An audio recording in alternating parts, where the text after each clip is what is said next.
Hello and welcome to all of you. आप सभी लोगों का बहुत बहुत स्वागत है। हमने अकाउंटिंग स्टैंडर्ड 10 के कॉन्सेप्ट कर लिए थे। आज हमें करने हैं उसके सवाल। आई होप आपको कॉन्सेप्ट वाली वीडियो बढ़िया लगी होगी, उससे आपके कॉन्सेप्ट जो हैं वो क्लियर हुए होंगे।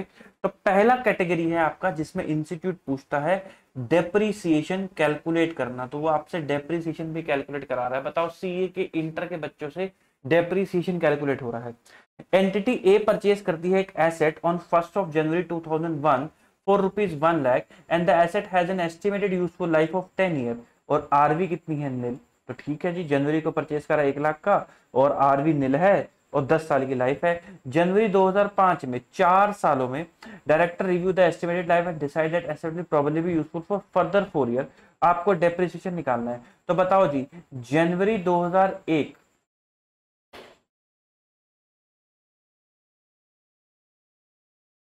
क्वेश्चन नंबर 1,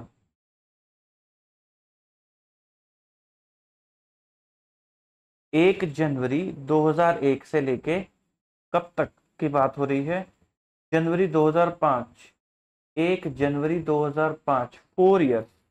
तो 4 ईयर्स तक बताओ डेप्रिसिएशन लगा होगा। मुझे बताओ यहाँ पे कितनी बुक वैल्यू आ रही होगी? 1 लाख की एसेट, 10 साल की लाइफ, तो यहाँ पे उसने कहा होगा 1 lakh minus RV divided by 10, तो 10,000 का डेप्रिसिएशन। 4 ईयर्स का डेप्रिसिएशन कितना? 10,000 इंटू 4 इज इक्वल टू 40,000। तो यहाँ पे बुक वैल्यू आ रही होगी 60,000 की, मेरे पास बुक वैल्यू आ रही होगी।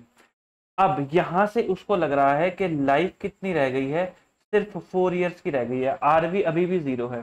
तो बताओ डेप्रिसिएशन कितना? 60,000 माइनस 0 डिवाइडेड बाय 4, 15,000। मुझे जरा बताओ, ये जो लाइफ में बदलाव आया है, चेंज इन लाइफ,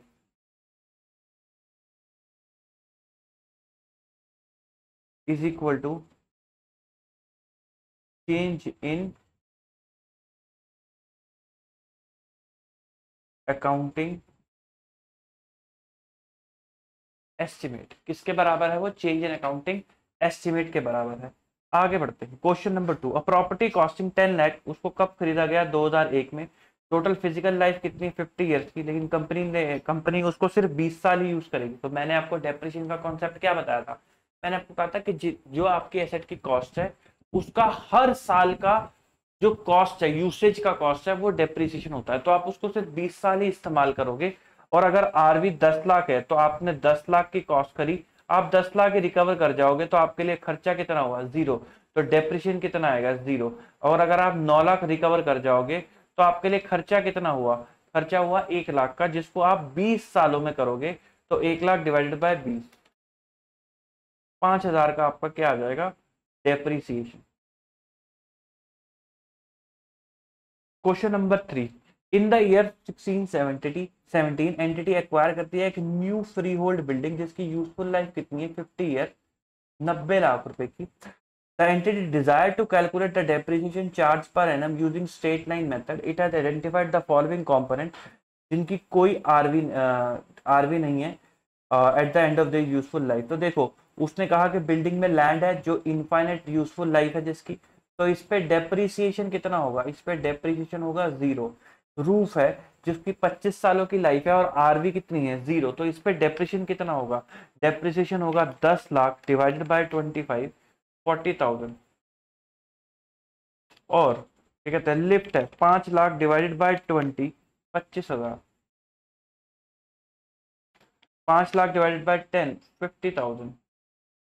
और 50, ये बैलेंस लाइफ तो मशीन बिल्डिंग की है, 50 लाख डिवाइडेड बाय 50, 1 लाख।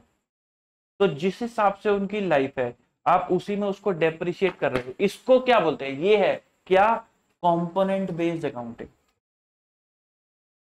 इसको बोलते हैं कंपोनेंट बेस्ड अकाउंटिंग। कि आपने पूरी बैलेंस शीट के अंदर मेरे दोस्त ये देखा कि भाई साहब, सॉरी बैलेंस शीट बोल रहा हूं, पूरी बिल्डिंग के अंदर आपने ये देखा कि ऐसे कौन कौन से कंपोनेंट हैं जिनकी कॉस्ट सिग्निफिकेंट है और लाइफ डिफर करती है, तो हम उनको अलग से दिखाएंगे। क्यों हो रहा है सर ऐसा?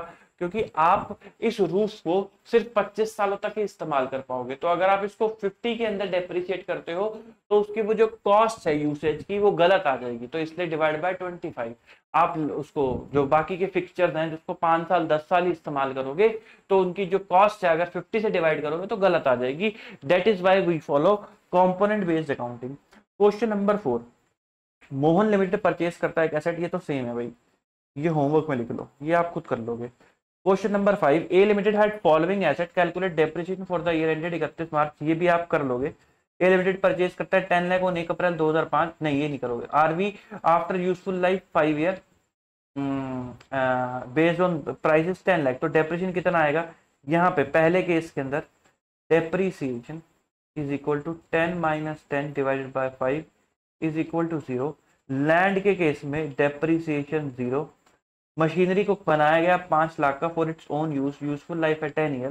कंस्ट्रक्शन कब कंप्लीट हुआ? 1 अप्रैल 2019 को, but the company does not begin using the machinery until 31 मार्च 2020। तो मैंने आपको कहा था जब वो रेडी हो जाए, ये नहीं कि जब वो पुट टू यूज हो। तो देखो टैक्स के अंदर कॉन्सेप्ट पुट टू यूज चलता होगा, अकाउंट्स के अंदर कॉन्सेप्ट चलता है कि भाई जैसी मैं चाहता था वैसी वो रेडी हो गई है, काम खत्म। जैसी मैं चाहता था वैसी वो रेडी हो गई है तो काम खत्म। तो आप क्या यूज करते हो? Ready for use. तो मशीनरी परचेज करी for 5 lakh for own use, 10 lakh rupees. 10 सालों की लाइफ थी तो आप 50,000 का डेप्रिसिएशन उस पर 1 अप्रैल से ही लगाना शुरू कर दोगे। 50,000। Machinery purchase on 1 April 2017 for 50,000 जिसकी यूजफुल लाइफ कितनी है? 5 ईयर। आरवी कितनी है? Nil. On 1 April 2019 management decide to use this for further 2 year only. तो अप्रैल 17 में उसको परचेज करा गया था 50,000 का। आरवी नील थी, 5 सालों की लाइफ थी, तो 10,000 का डेप्रिसिएशन था। अप्रैल 2019 में 2 सालों का आपने डेप्रिसिएशन लगाया 20,000 का। अब वैल्यू कितने की बची होगी? 30,000 की वैल्यू बची होगी। अब आप इसको 2 साल ही इस्तेमाल करोगे तो 15,000। तो क्या आएगा? 15,000। क्या मैं पानी पी लूं? हाँ sir P low.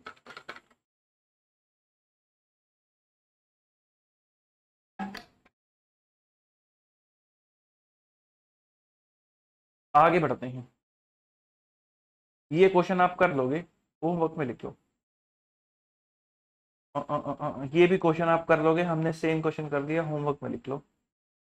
Initial recognition पे आ जाओ। Omega limited contracted with supplier to purchase machinery which was to be installed in one department in 3 month time. Special foundation were required for the machine for which were to be prepared within the supply lead time. The cost of the site preparation and laying foundation were 1,40,000। तो ये cost add हो जाएगी। The activity was supervised by technician, क्योंकि site अच्छा site preparation की cost जरूरी है। अगर साइट प्रिपरेशन की एक्टिविटी नहीं होगी तो प्लांट नहीं लगेगा। hence that activity is directly attributable, therefore ये कॉस्ट ऐड हो जाएगी।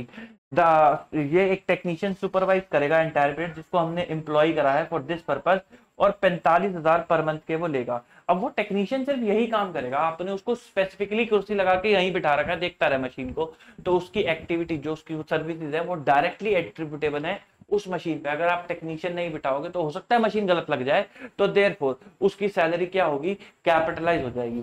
जब मशीन को परचेज कितने का करा है? 1,58,00,000 का, जिसमें 50,000 ट्रांसपोर्टेशन के चार्जेस भी लगे हैं।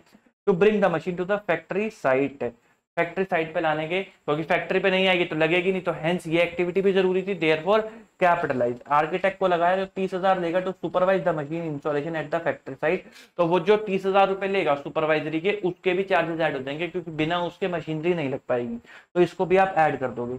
लेकिन अगर वो बोलता कि हम फैक्ट्री 1 पे लाने के बाद उसको फैक्ट्री 2 पे रिलोकेट कर रहे हैं तो उसके लिए 20,000 रुपए लगे हैं, तो वो ऐड नहीं होंगे, वो मेरे दोस्त ऐड नहीं होंगे। Question number 8,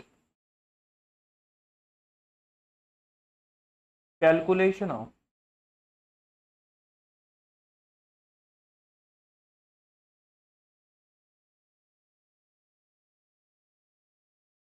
cost of machine, calculation of cost of machine. Site preparation ₹1,40,000, अच्छा भाई पहले परचेज कॉस्ट लिखो ना, ये थोड़ा ना है ये जो याद आया वही लिख दी।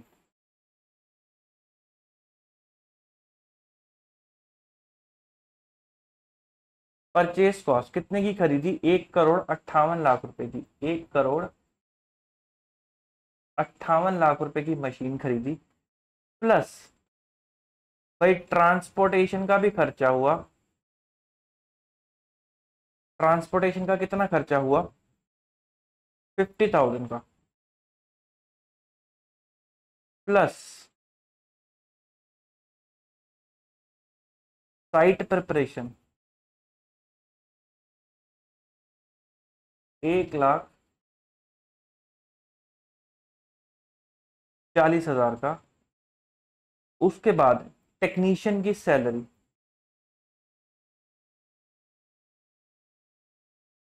टेक्नीशियन की सैलरी है 45,000, और 3 महीने तक वो लगा रहा। उसके बाद आपने उससे कोई और काम करवाया होगा, 45,000, तो 3 महीने तक ही उसने मशीन पे ध्यान दिया, उसके बाद उसने कोई और काम करा होगा, तो 45,000 इंटू 3, 1,35,000, 1,35,000। फिर उसके बाद architect,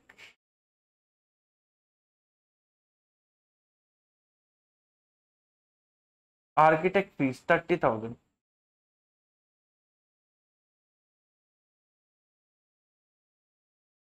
158 lakh plus 50,000 plus 1,40,000 plus 1,35,000 plus 30,000, 161।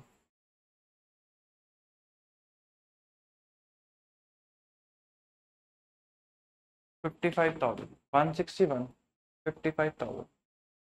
Question number 9, Preet limited install कर रहा है एक नया plant in its production facility, it has incurred these cost. तो cost of the plant obviously क्या ऐड कर दोगे, initial delivery and handling cost, ये भी आप ऐड कर दोगे, क्योंकि जब तक उसको ट्रक से नहीं उतारोगे, हैंडलिंग कॉस्ट का मतलब होता है ट्रक से उतारना, लेबर लगी होगी, इन्होंने उसे ट्रक से उतारा था, तो ट्रक में लगे लगे तो होगा नहीं, तो लेबर की सर्विस की जो एक्टिविटी हुई है, लेबर की सर्विस, वो डायरेक्टली एट्रीब्यूटेबल थी मशीन को उस कंडीशन और उस लोकेशन तक लाना जहां तक मैनेजमेंट चाहती थी। कॉस्ट ऑफ साइट प्रिपरेशन, तो भाई जब तक साइट प्रिपेयर नहीं करोगे तब तक मशीन का इस्तेमाल नहीं करोगे, तो हेंस ये भी ऐड हो जाएगी।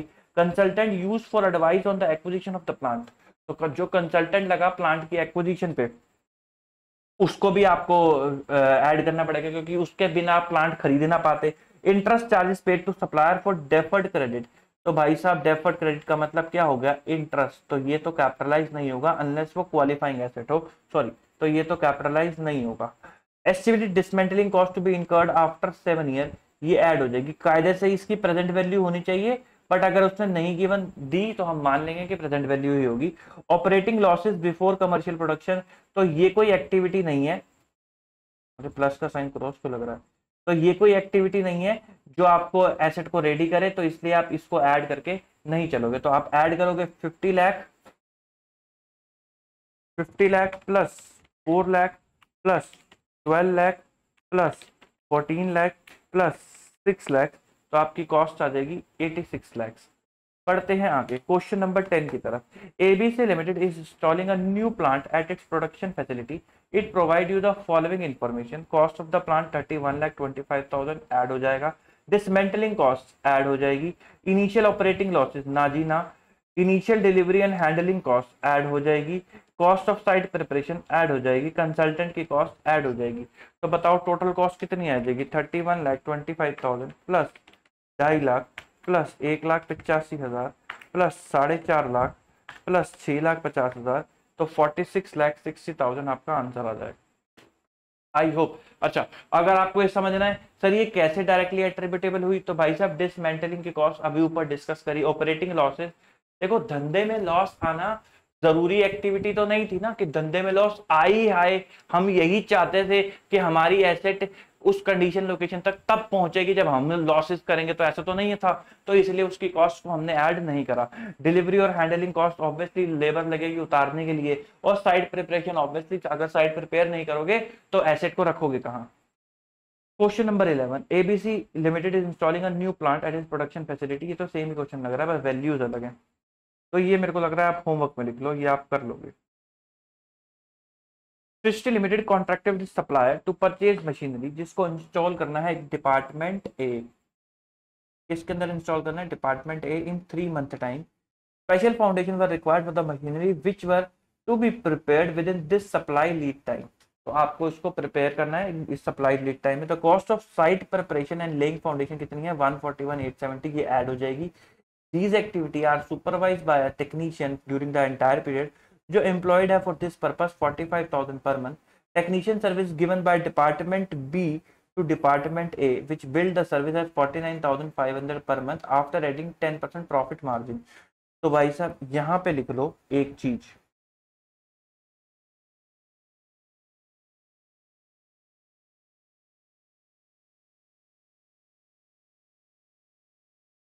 कहाँ गया? हाँ, यहीं लिख लो।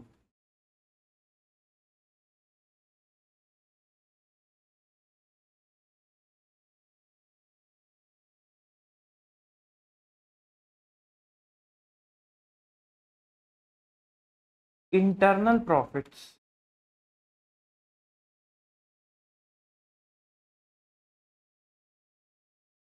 ऐसे मत लिखो फिर।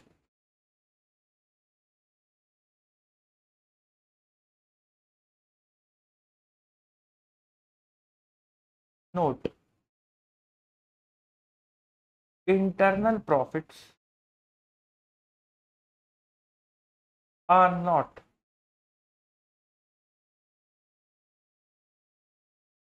कैपिटलाइज, क्योंकि ये कोई एक्चुअल कॉस्ट ही नहीं है। मेरे एक डिपार्टमेंट ने, मान लो एक बंदा पड़ा, चार, जैसे इस क्वेश्चन की बात कर लेते हैं, 45,000 रुपए का एक बंदा पड़ा।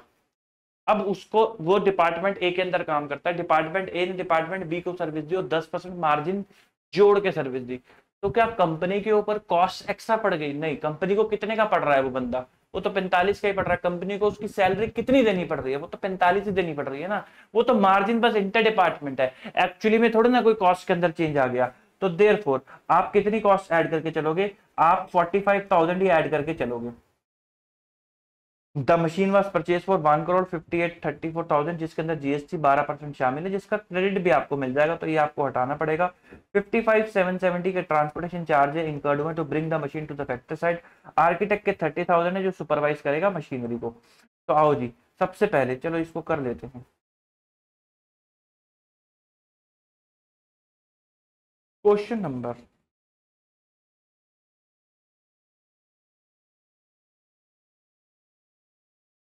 Question number 12, calculation of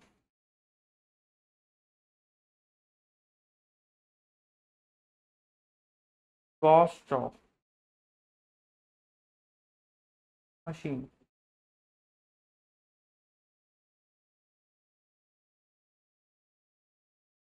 purchase cost 1,58,34,000। 12% का जीएसटी शामिल है, 112।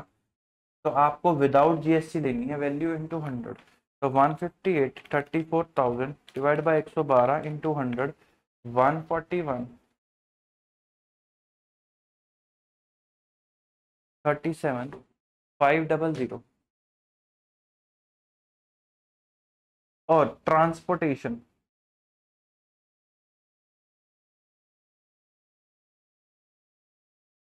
ट्रांसपोर्टेशन कितना लगा जी? ट्रांसपोर्टेशन लगा 55,770।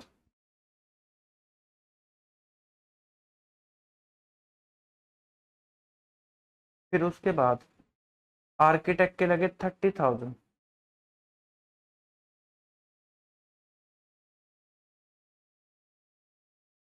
फिर उसके बाद साइट प्रिपरेशन, साइट प्रिपरेशन के लगे 141,870।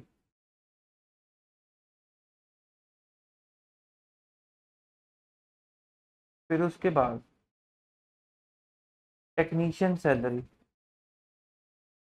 45,000 into 3, 1,35,000।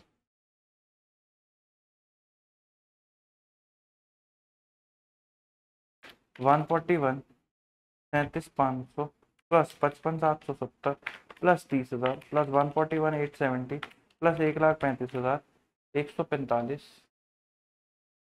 00 140 145 00 140। Question number 13 omega limited अच्छा ये सेम है भाई, डिपार्टमेंट ए वाला ना। हाँ ये 161.55 हमने अभी करा था, होमवर्क में लिख लो।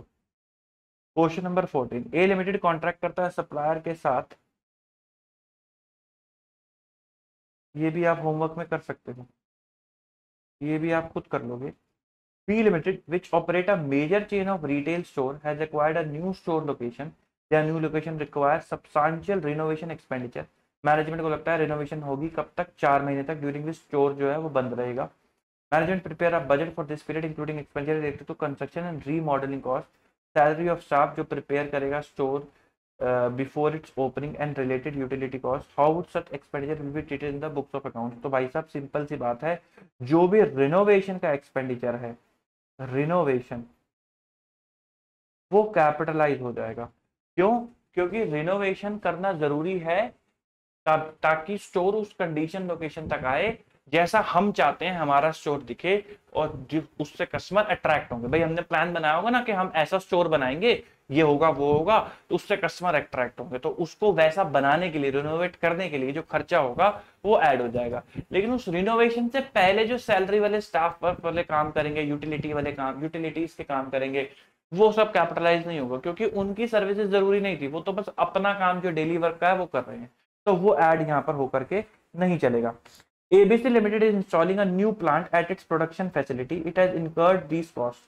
Cost of the plant, cost per supplier invoice plus taxes 25 lakh, initial delivery, अच्छा ये आप ऐड कर दोगे, इनिशियल डिलीवरी आप ऐड कर दोगे, साइट प्रिपरेशन भी आप ऐड करके चलोगे, consultant use for advice on acquisition of the plant, भाई इसके बिना तो ले ही ना पाते, इंटरेस्ट चार्जेस ना भाई ना, एस्टिमेटेड डिसमेंटलिंग कॉस्ट हाँ भाई हाँ, ऑपरेटिंग लॉसेस ना भाई ना, तो दीज आर द कॉस्ट जो आप ऐड करके चलोगे। क्वेश्चन नंबर 16 ये भी आप होमवर्क में लिख लो, आप ये कर लोगे, कोई दिक्कत नहीं आएगी। एंटिटी बी कंस्ट्रक्ट करता है एक machine for its own use, construction is completed on 1st of November 2001, but company does not become the machinery begin using the machinery until 1st of March। तो भाई वो कह रहे हैं कि हमने नवंबर में शुरू कर दिया था, बना ली थी रेडी फॉर यूज, नवंबर में हमने रेडी फॉर यूज कर ली थी, लेकिन हमने यूज करनी कब शुरू करी है, मार्च के अंदर। तो यहाँ पे क्या हुई है, यहाँ पे हुई है पुट टू यूज, तो हमें कोई नहीं लेना पुट टू यूज का।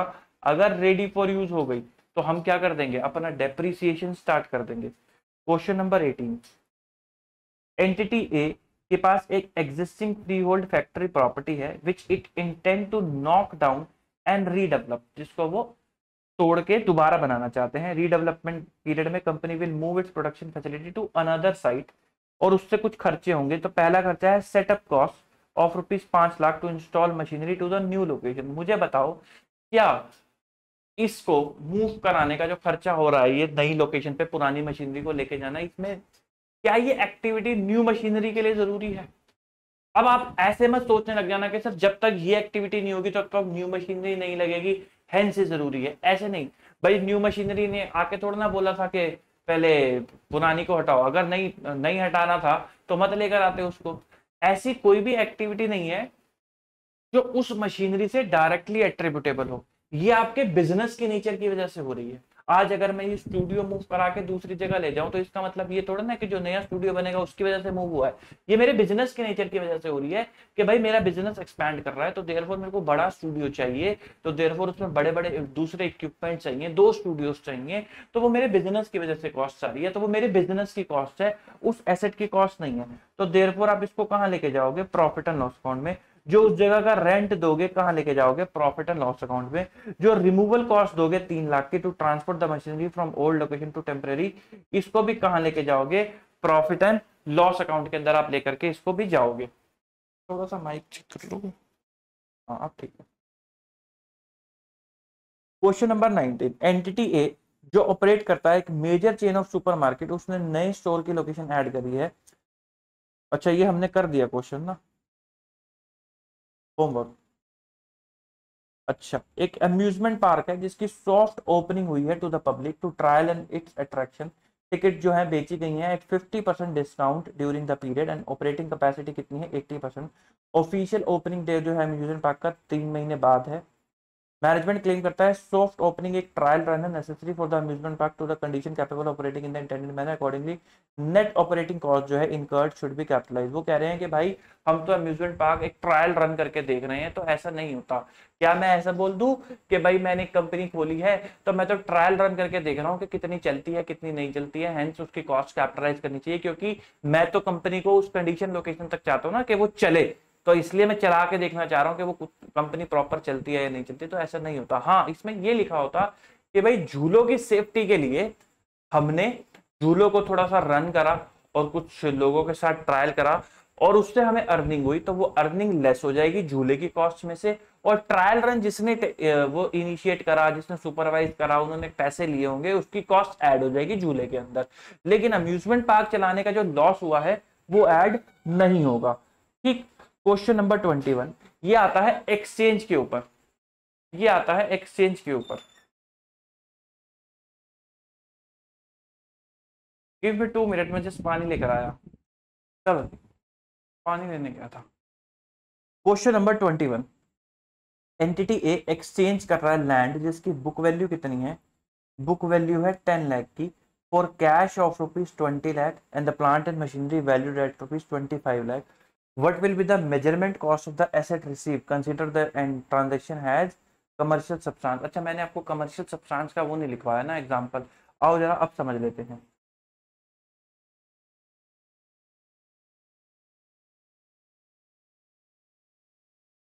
मीनिंग ऑफ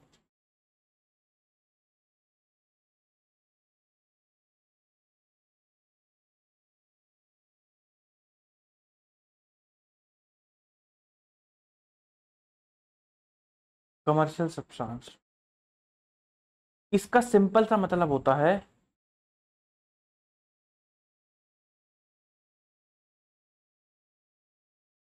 दोनों कंपनीज को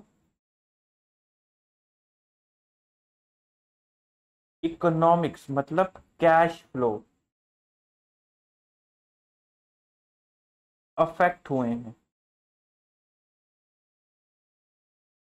सिंपल बोले तो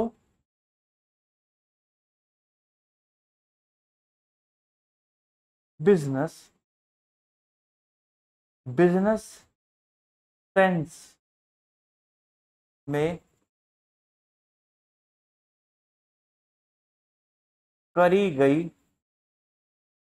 ट्रांजैक्शन। गलती से भी इसका मतलब ये मत समझना कि अगर सेम एसेट एक्सचेंज हो रही है तो कमर्शियल सब्सटेंस है, अगर सेम एसेट एक्सचेंज नहीं हो रही तो कमर्शियल सब्सटेंस नहीं है। ऐसा बिल्कुल भी नहीं होता। मैं आपको एक एग्जांपल देता हूं। मान लो ये है एक area, let call it area number 1। ये है आपका मोहल्ला, ये है आपके दोस्त का मोहल्ला, ठीक है, ऐसे समझ लो। ये आपके दोस्त का मोहल्ला एरिया नंबर 2। यहाँ पर ये टॉवर लगे हुए हैं। किसके टॉवर? जिससे आपके फोन कनेक्ट होते हैं और आप कॉल कर पाते हो। ये सभी टॉवर किसके हैं? ये सभी टावर जियो के हैं। यहाँ पर टॉवर लगे हुए हैं ये वाले, ये सभी टावर किसके हैं? ये सभी टावर एयरटेल के हैं। बस ये एक टावर ये वोडा का है, ये एक टावर वोडाफोन का है। ये है एयरटेल, मैं लिख देता हूं,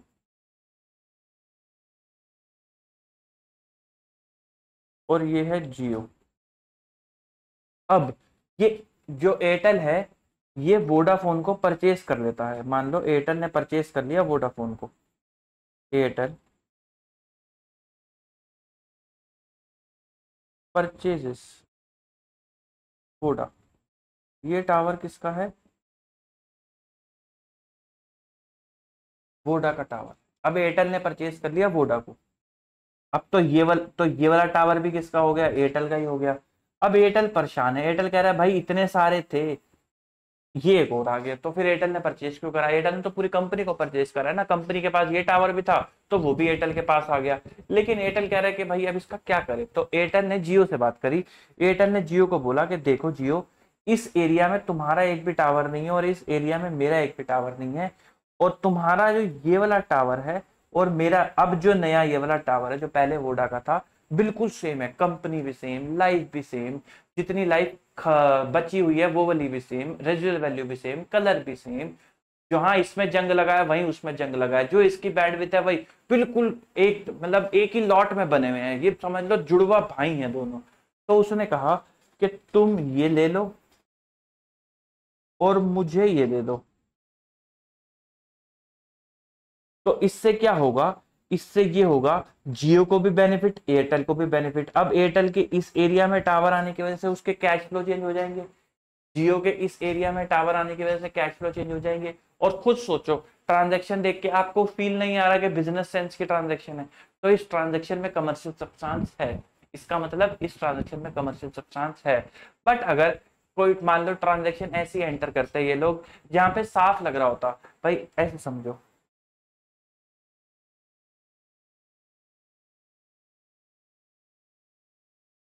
this transaction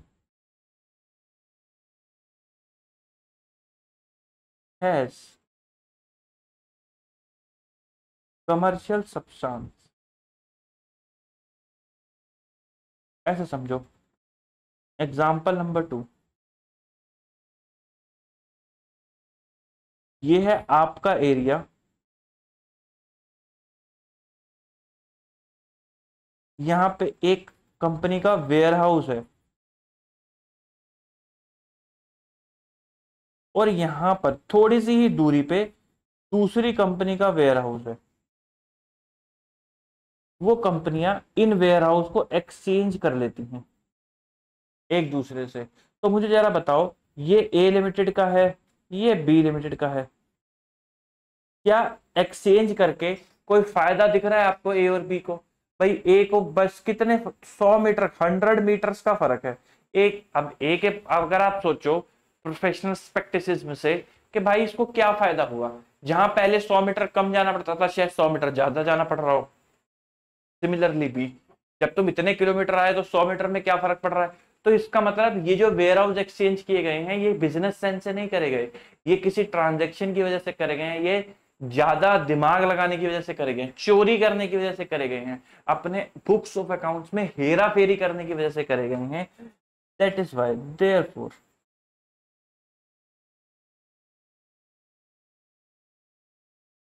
transaction does not have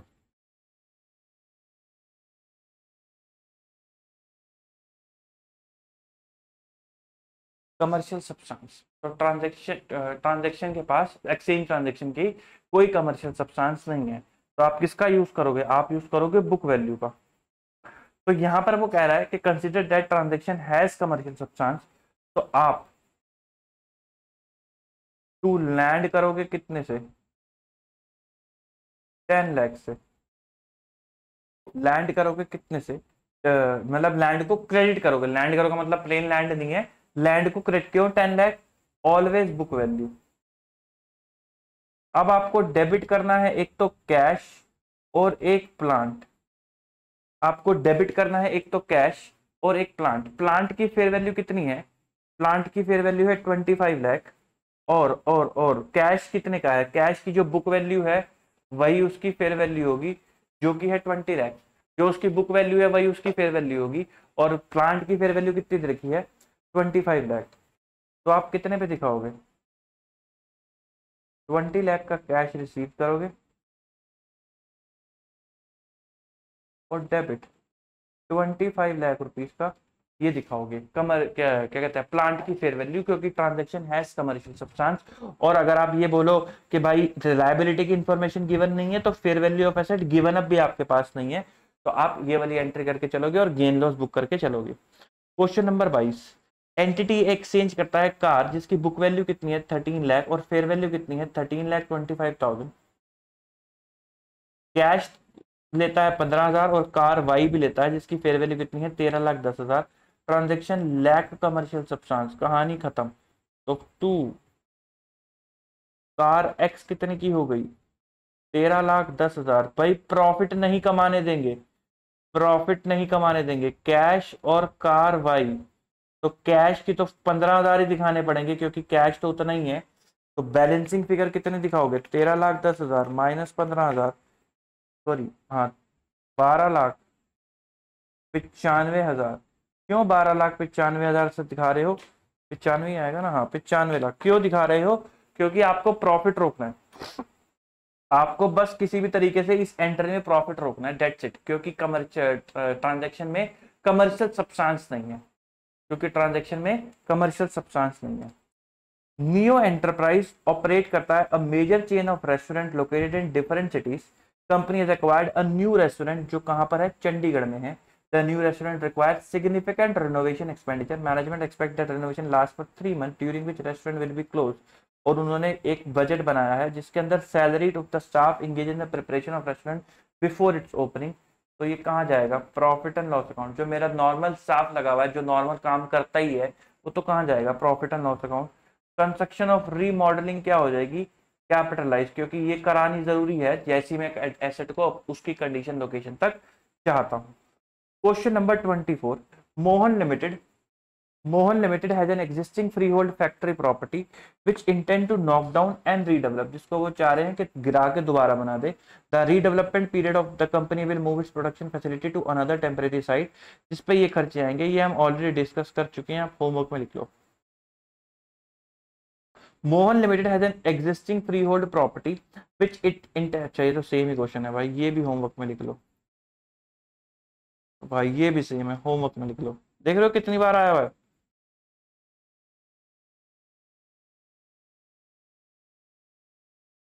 चलो question number 28।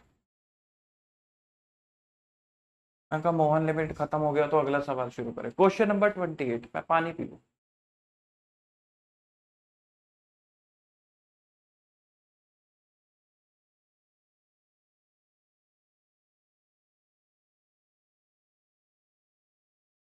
Question number 28, you are required to give the correct accounting treatment. तो हम करेक्ट ही देते हैं, गलत थोड़ा ना देते।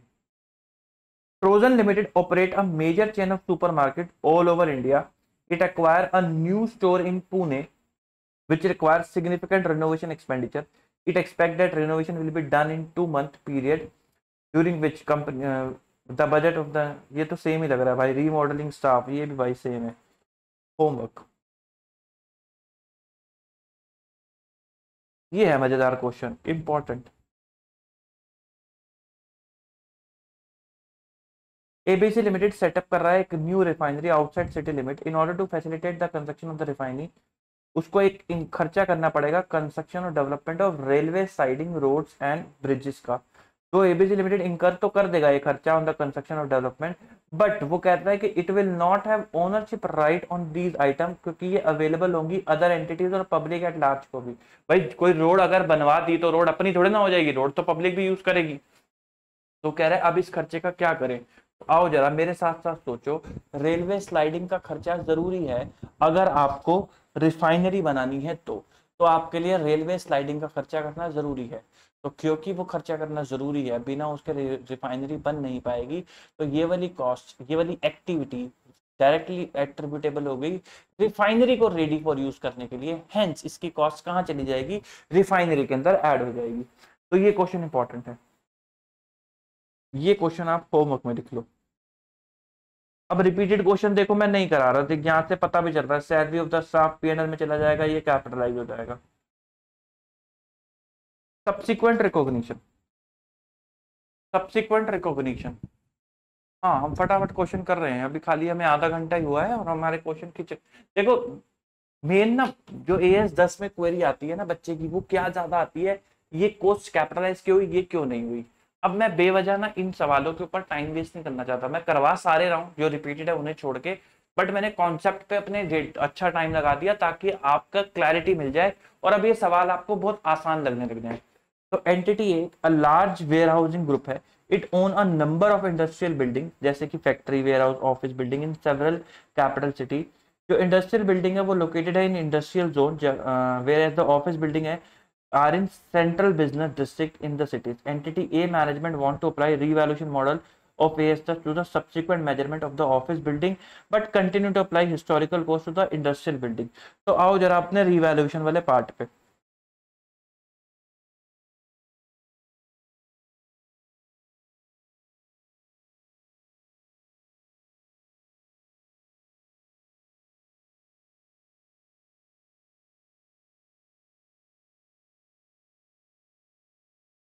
Note,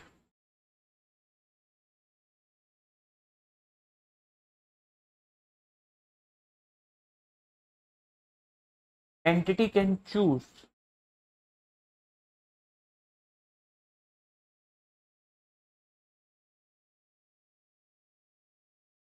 revaluation by class of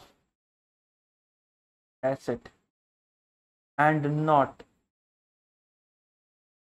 by individual asset। भाई इंडिविजुअल एसेट का मतलब और क्लास ऑफ एसेट का मतलब क्या होता है? तो देखो, ऐसे समझो,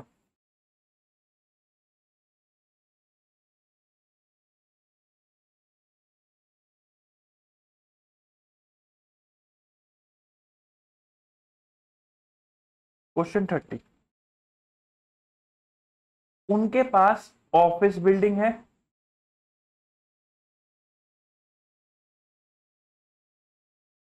और उनके पास इंडस्ट्रियल बिल्डिंग है।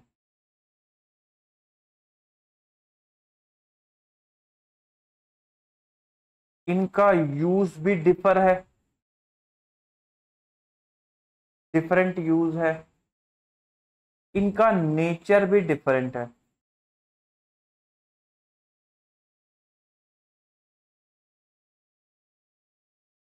Therefore, these are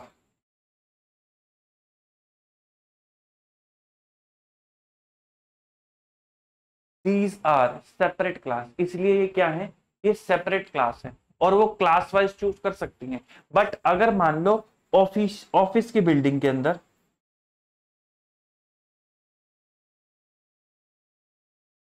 तीन बिल्डिंग्स आ रही हैं, बिल्डिंग नंबर 1, बिल्डिंग नंबर 2 और बिल्डिंग नंबर 3, और इंडस्ट्रियल बिल्डिंग के अंदर भी दो बिल्डिंग आ रही हैं, बिल्डिंग नंबर 4 और बिल्डिंग नंबर 5। अब वो कह रहे हैं कि हम ऑफिस बिल्डिंग पे तो रिवैल्यूएशन लगा देंगे और इसके कॉस्ट लगा देंगे, लेकिन बिल्डिंग नंबर 3 को कॉस्ट पे रखेंगे, तो वो अलाउड नहीं है। वो अलाउड नहीं है। अगर आप ऑफिस बिल्डिंग्स पे रिवैल्यूएशन लगा रहे हो तो सभी पे रिवैल्यूएशन लगेगा, 1, 2 और 3 पे। और अगर इस पे कॉस्ट लगा रहे हो तो इन दोनों पे, सभी पे कॉस्ट लगेगा। तो इसका मतलब है क्लास वाइज। ठीक है, इसका मतलब होता है क्लास वाइज। तो इसमें आंसर आ जाएगा कि हाँ भाई वो ऐसा कर सकते हैं। एंटिटी ए की पॉलिसी है नॉट प्रोवाइडिंग डेप्रिसिएशन कैपिटल, ये तो आप होमवर्क में लिख लो, इसमें तो कुछ भी नहीं है, थ्योरेटिकल क्वेश्चन है।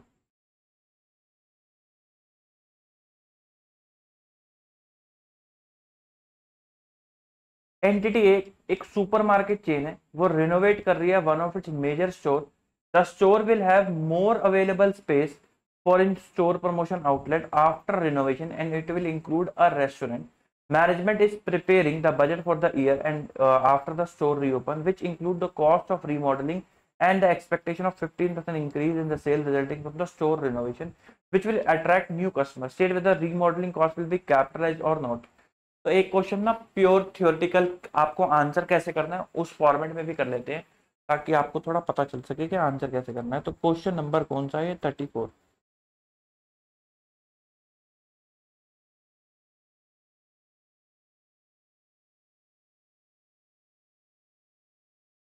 Relevant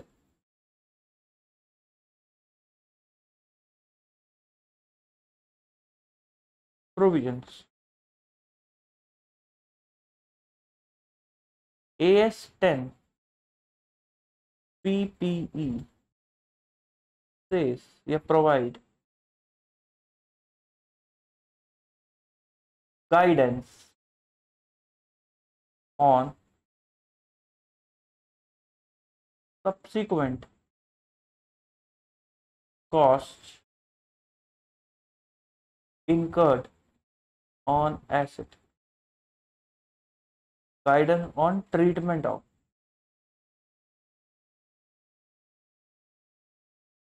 it says subsequent costs if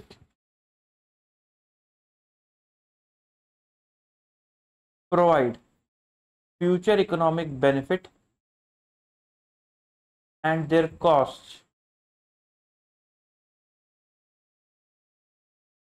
can be measured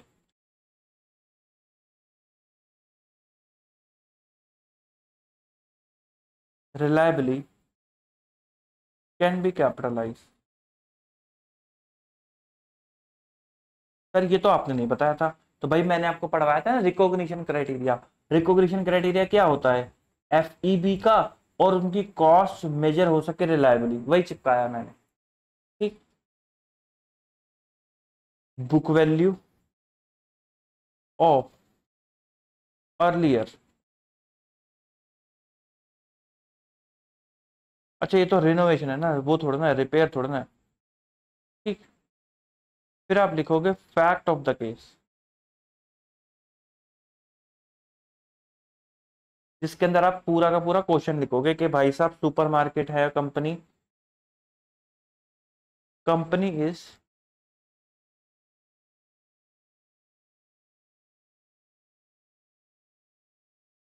renovating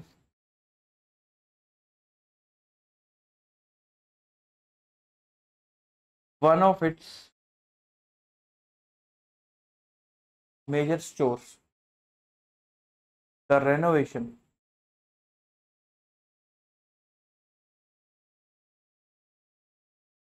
bring FEB and their renovation costs can be measured.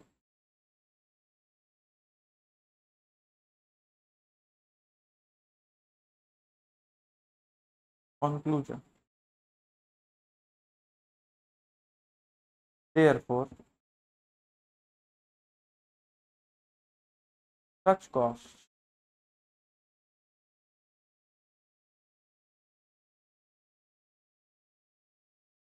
can be capitalized. इसलिए इस कॉस्ट को कैपिटलाइज किया जा सकता है।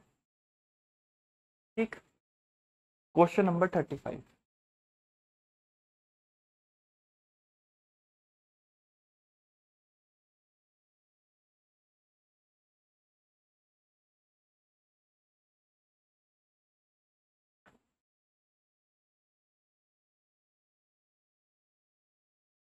एंटिटी ए कैरी करता है plant and machinery in book for 2 lakh rupees, जो डिस्ट्रॉय होगा फायर में।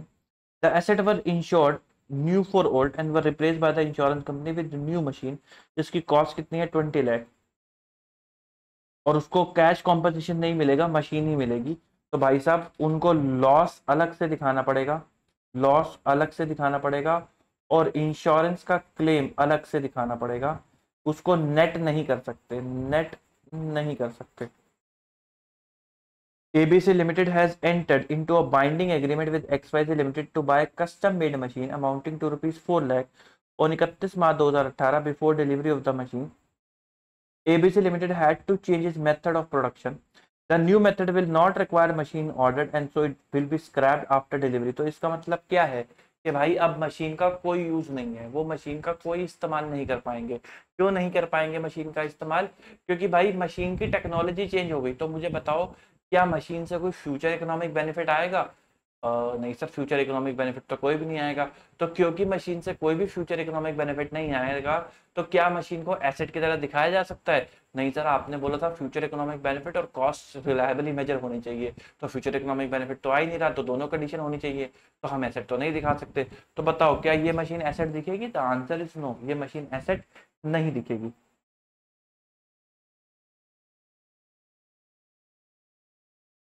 बाकी ये सब ना सेम है। आओ जरा क्वेश्चन नंबर 42,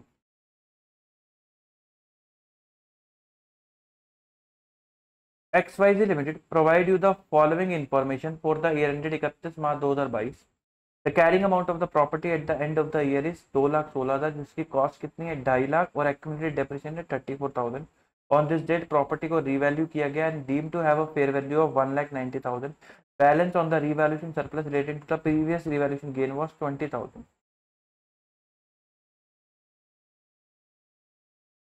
क्वेश्चन नंबर 42,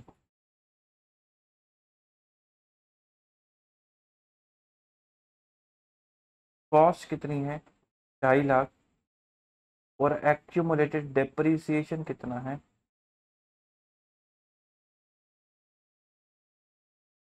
34,000 और वैल्यू आ रही है 2,16,000 की। फेयर वैल्यू कितनी है 1,90,000 की और रीवैल्यूएशन रिजर्व में 20,000 रुपये पड़े हुए होंगे। तो आओ पहले अकाउंटिंग भी करते हैं, ट्रीटमेंट तो छोड़ो, पहले अकाउंटिंग करते हैं। ग्रॉस मेथड सबसे पहले लगाओ मेरे साथ। ग्रॉस मेथड सबसे पहले चेंज निकालो। तो 2,16,000, sorry 1,90,000 minus 2,16,000 divided by 2,16,000 into 100। 1,90,000 minus 2,16,000 divided by 2,16,000, 12.04%। फिर उसके बाद cost of asset,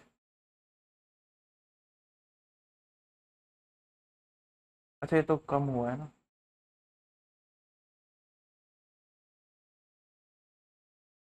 accumulated depreciation debit कितने से 34,000 into 12.04%, 4094 to cost of asset.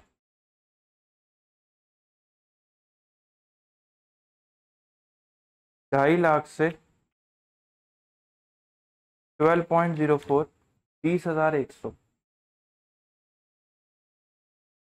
Minus 4094, 26,000। अब 26,000 का रीवैल्यूएशन लॉस हुआ है, लेकिन आपके पास ऑलरेडी रीवैल्यूएशन गेन पड़ा है। तो सबसे पहले आप उसमें से सेट ऑफ करोगे कितना, जितना वो पड़ा हुआ है 20,000। बैलेंस कहाँ डालोगे, प्रॉफिट एंड लॉस अकाउंट में कितना 6,000। कहाँ डालोगे 6,000। ठीक, अगर आप लगाते हैं नेट मेथड यानी कि एलिमिनेशन वाला, तो आप पहले बोलते एक्यूमुलेटेड डेप्रीसिएशन टू कॉस्ट कितना आएगा 34,000।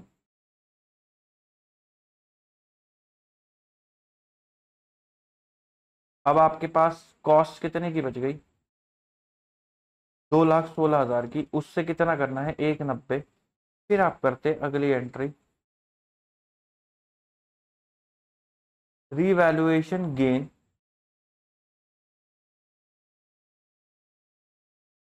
Debit 20,000, profit and loss debit 6,000 to cost of asset 26,000 to cost of asset 26,000। तो 216 से 26 और उड़ जाते तो 1,90 की एसेट बच जाती। एन एसेट जिसकी ओरिजिनल कॉस्ट है 76, एक्यूमुलेटेड डेप्रिसिएशन 62, उसको डिस्पोज ऑफ कर दिया। अब ये एंट्री तो भाई मैं नहीं करा रहा, ये तो आप कर लोगे।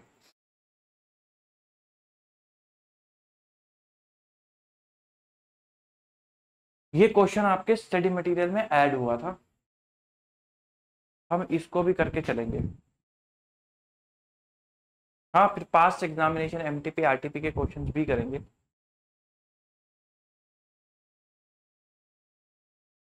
ठीक,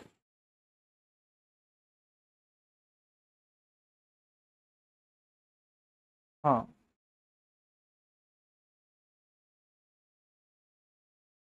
question number 48, star limited purchase करता है मशीनरी कितने की, 6,80,000 की, जिसमें जीएसटी कितना है, 40,000। इनपुट क्रेडिट आपको मिल जाएगा तो आप ये हटा दोगे। कंपनी ने इनकर्ड करे हैं following other expenses, cost of preparation of site 21,200, total labour charges 56,000 के करे हैं, लेकिन वो कह रहा है 200 ही लगे हैं 500 मैन आवर्स में से, मतलब 200 घंटे ही काम हुआ है मशीन पे, बाकी 300 घंटे तो नॉर्मल कंपनी के लिए काम हुआ है। स्पेयर पार्ट टूल्स कंज्यूम कर लिए गए 5,000 के, ये भी आप ऐड कर दोगे। टोटल सैलरी ऑफ सुपरवाइजर 26,000 है, उसने 25% टाइम ही स्पेंड करा है for installation. Total technical expenses कितने हैं, 34,000 के, 1/10 relate to plant installation. Test run और एक्सपेरिमेंटल प्रोडक्शन एक्सपेंस कितने हैं, 18,000 के। कंसल्टेंसी चार्जेस फॉर आर्किटेक्ट कितने हैं, 11,000। Depreciation on asset use for installation कितने हैं, 12,000। The machine was ready for use on 15 January 2001 but use from 1 February 2001। Due to this delay further expense of 8,900 were incurred. तो ये तो capitalize नहीं होंगे भाई साहब। Calculate the value at which plant should be capitalized in the books of Star Limited. So question number 48.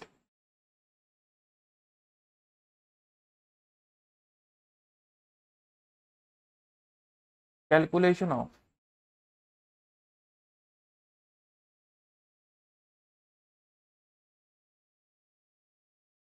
cost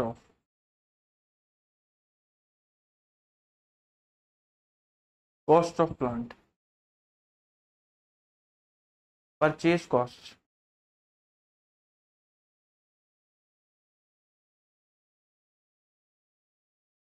$68,000 minus GST हटा दो 40,000 का, 28,000। कॉस्ट ऑफ साइट प्रिपरेशन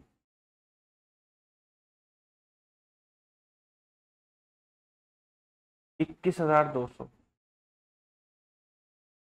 फिर उसके बाद labour charges,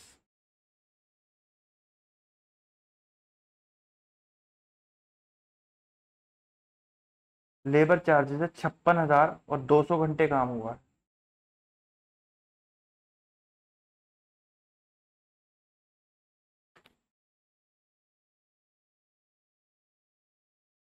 $22,400, sorry,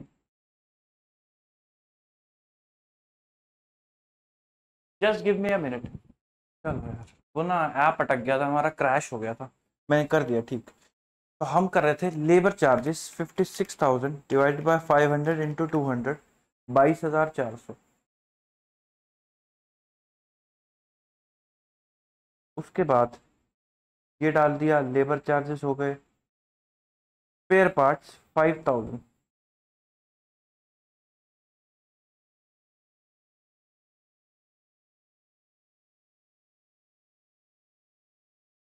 total salary of supervisor जिसमें उसने 25% ही लगाए हैं,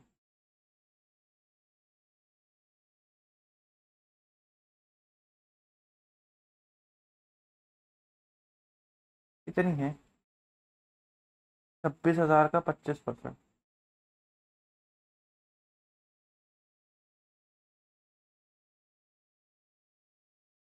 6500। टेक्निकल एक्सपेंसेस जिसमें से 1/10 ही लगे, 34,000 का 1/10,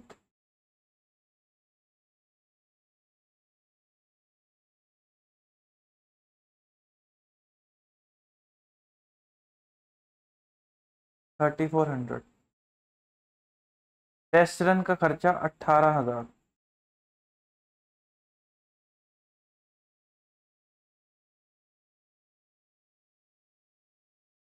consultancy charges 11,000,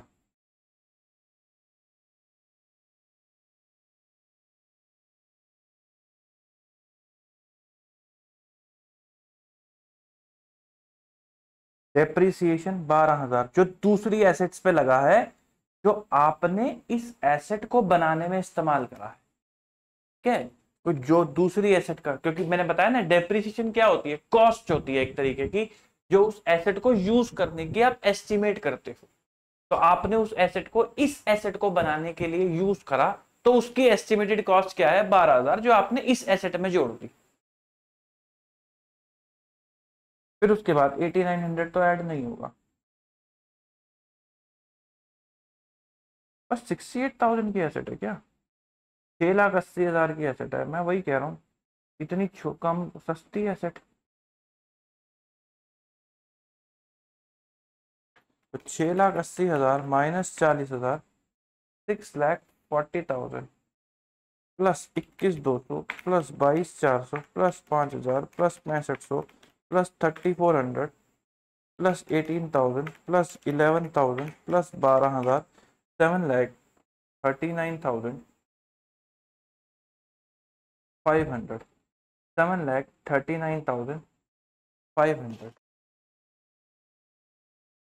MS limited acquire करता है एक हैवी मशीनरी जिसकी कॉस्ट कितनी है 1 crore, no breakdown of the component part, estimated useful life कितनी है 10 years, at the end of 6th year one of the major component that turbine require replacement, further maintenance is uneconomical, remainder of the machine perfect है, expected for last for next 4 year, the cost of the new turbine is 45 lakh और discount rate कितना है 5%।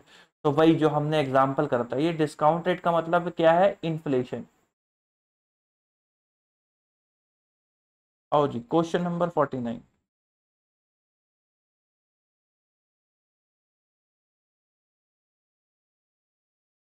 भाई 6 सालों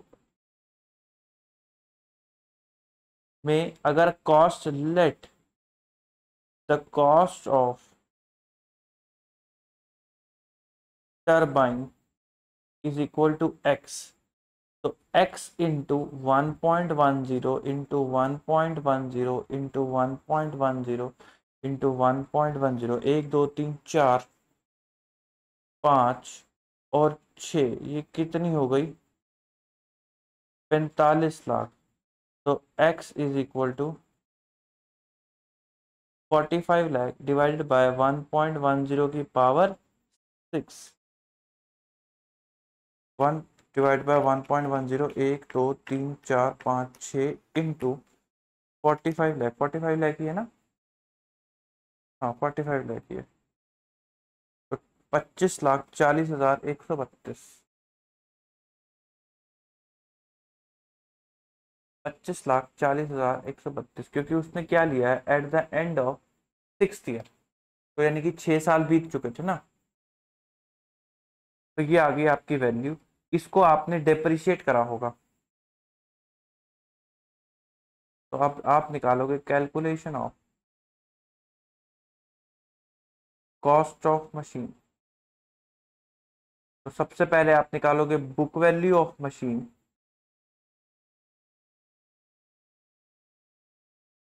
on the date of replacement.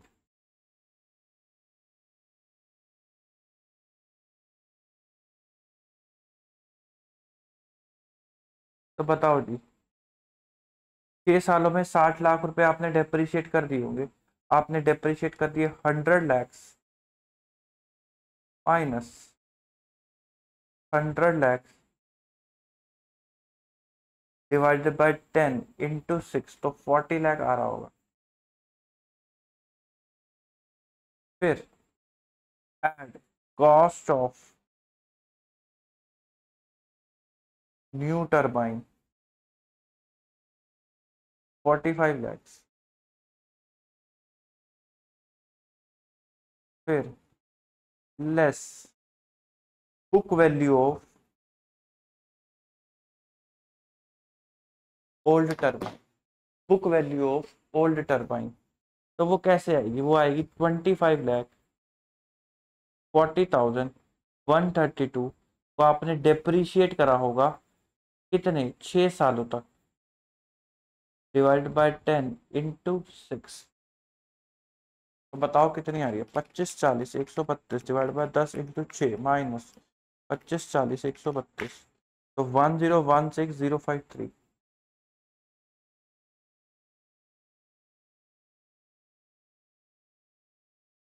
तो ये value आ जाएगी 40 lakh plus 45 lakh minus 1016053, 74,83,947, 74, और ये गलत क्यों आ रहा है, डेप्रिसिएशन फॉर 6 ईयर माइनस करके,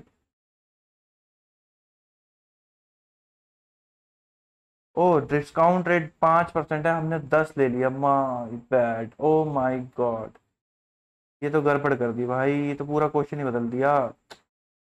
0.5।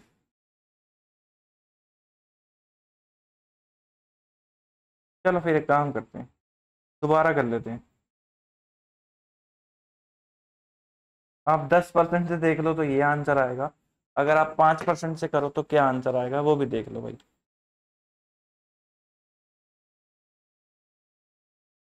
मैं दोबारा कर रहा हूँ, ठीक है। मैंने गलती से 10% से कर दिया जी। तो x की वैल्यू निकल कर आएगी 45 लाख डिवाइडेड बाय 1.05 की power 6। 1 divide bye 1.05, 1 2 3 4 5 6। 1 divide bye 1.05, 1 2 3 4 5 6 into 45 lakh, तो 33,57,970, ये आ गई x की वैल्यू।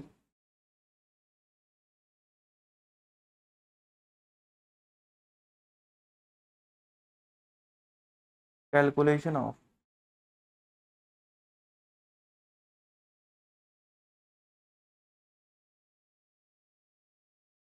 कॉस्ट ऑफ मशीन, तो बुक वैल्यू तो 40 लाख ही रहेगी भाई, वो तो 100 लाख आपने डेप्रिशिएट सही करा है। और ऐड जो होगी वैल्यू न्यू टरबाइन की, वो 45 लाख ही रहेगी, कोई दिक्कत नहीं है। बस अब जो बुक वैल्यू लेस होगी वो अलग होगी, वो कितनी होगी, वो होगी 33,57,970 माइनस 33,57,970 डिवाइडेड बाय 10 इंटू 6।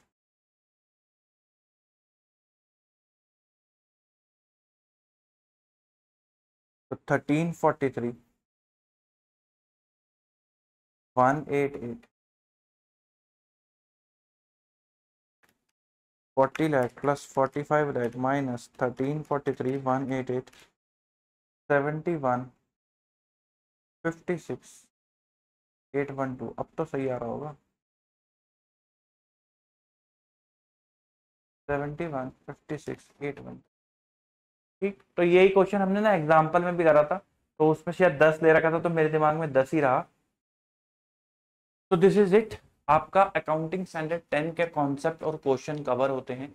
ज्यादा क्वेश्चन इसमें बनते भी नहीं है, यही टाइप के क्वेश्चन इसके अंदर बनते हैं। हमने सारे ही कर लिए, क्वेश्चन कैसे बनाना है, ड्राफ्ट कैसे करना है, थ्योरेटिकल क्वेश्चन का आंसर कैसे देना है।